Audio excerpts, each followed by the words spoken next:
Bon bah Max, c'était quand même un beau tournoi, il y a eu de très belles choses. Arriver au quadro, c'est quand même une sacrée performance. Ça tient à pas beaucoup, 7-6, 7-5. Quelles ont été tes impressions toi sur la rencontre? Écoute, salut déjà. Content, toujours un peu un goût amer évidemment de perdre. On a balle de 7 au premier. Je fais un truc bizarre, je sais pas, je perds la balle de vue. Bon, bref, on perd le 7. On se fait pas un bon tie-break. Et au deuxième, on gagne 5-4, service à suivre, 30 je loupe une volée. C'est des petits détails qui font qu'à ce niveau, ça pardonne pas et on est puni directement. Donc très content de ce qu'on propose avec Ricardo parce que il y a encore une semaine, on était à un tournoi, un FIPRIZE à Rennes et c'était catastrophique pour ma part. J'ai été complètement nul. Donc voilà, c'est bien qu'on passe du temps ensemble. On a gagné des bons matchs et surtout on a une bonne attitude. Donc content de ce qu'on a produit et voilà, on va continuer de progresser et d'aller de l'avant. Donc ça montre des bonnes choses pour la suite, très clairement. C'était une surprise déjà de sortir la paire de Thomas. Arrivé à cet endroit-là, il y avait la place, c'est dommage d'aller en 16e. Bon, c'est pas grave, ce sera pour une prochaine fois. Toi, est-ce que tu vois qu'il y a vraiment des choses qui s'améliorent de plus en plus avec Ricardo, avec le temps? Est-ce que là, ça s'est ressenti un peu sur le terrain? Oui, déjà la connexion, les coups qu'il va faire, ce que je vais faire, les intentions. On avait la chance d'avoir Mariano Cordoba, donc le père d'un des joueurs qu'on a battu, mais qu'on connaît très bien, qui était prévu aussi de venir avec nous sur la chaise, ce qui a énormément changé aussi.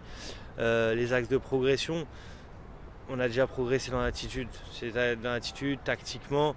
Donc oui, on sent qu'on progresse là-dessus. Il y a encore toujours des coups à progresser après, c'est plus individuel pour après les mettre en place ensemble. Mais oui, tu as toujours des choses à progresser dans tous les cas.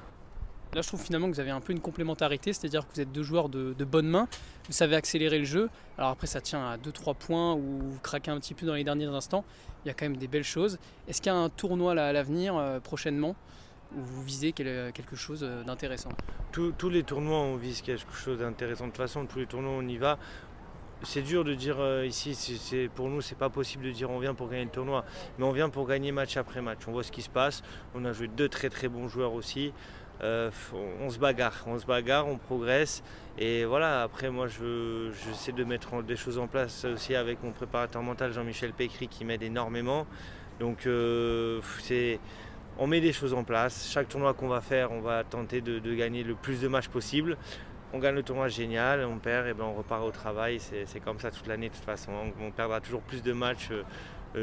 Non, peut-être pas, on va peut-être pas perdre plus de matchs, j'espère pas en tout cas, mais on va perdre de toute façon des matchs. Donc il ne faut pas baisser la tête, il faut garder la tête haute et continuer.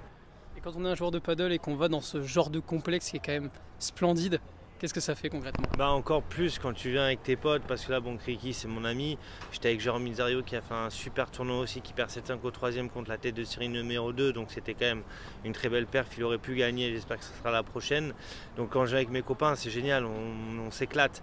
Et le cadre, l'environnement c'est incroyable. Après il faut le mériter. Et les gens ne se rendent pas compte que l'année dernière on est dans des endroits pourris, un peu durs, voilà, pour jouer les tournois, pour se qualifier, pour gagner des points, pour venir dans ce genre d'événement. Et quand on est dans ce genre d'événement, il faut essayer d'assurer et de gagner des matchs pour continuer d'y rester parce que ça pousse tellement derrière que on ne sait jamais d'un tournoi à l'autre, on peut ne pas rentrer dans la liste, il peut se passer quelque chose qui fait qu'on ne peut pas rentrer et avoir de la chance de jouer ces tournois-là.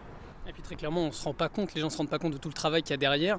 On pense souvent aux têtes d'affiche, mais toutes les prévias, qu'il y a avant, tout le travail, on le voit pas forcément parce que c'est peut-être pas diffusé, mais c'est un gros travail mental, physique, technique et tactique concrètement. Oui, il y a un péage. Comme je dis toujours, il y a un péage d'être joueur professionnel de paddle.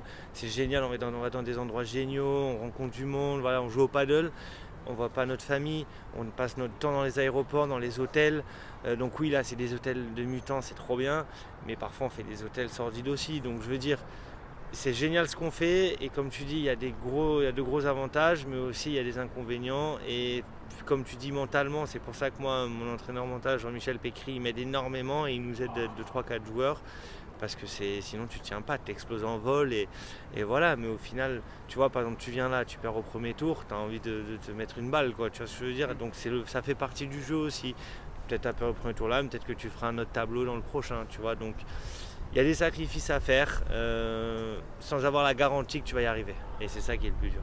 Qu'est-ce qui t'aide à tenir un peu au quotidien? C'est la famille? Ouais, ma femme, Jean-Michel Pécry, mes entraîneurs de paddle. Et puis surtout, j'aime ce que je fais. Donc pour moi, c'est pas du travail.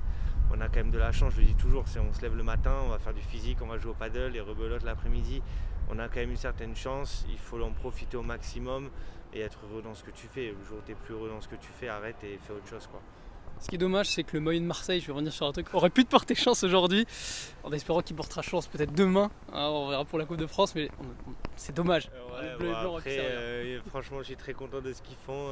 Ils sont monstrueux et on a déjà battu Paris là une fois cette année, c'est très bien. Non, mais après, voilà, il faut. Tu vois, c'est des trucs comme ça de sport, tu restes avec tes potes, tu peux te chambrer et tout. Donc c'est sympa. Écoute, on est supporters de l'OM et fiers de l'être. Sur quel tournoi on va te retrouver prochainement? Je sais pas, je vais voir. Faut qu'on se pose avec Ricky, on va voir parce que vous allez sûrement parler, mais il y a un certain nombre de tournois FIB qui est pris en compte, donc il faut qu'on fasse les calculs, il faut qu'on voit ce qu'on fait, et donc on va voir. Mais vous nous verrez très bientôt quelque part.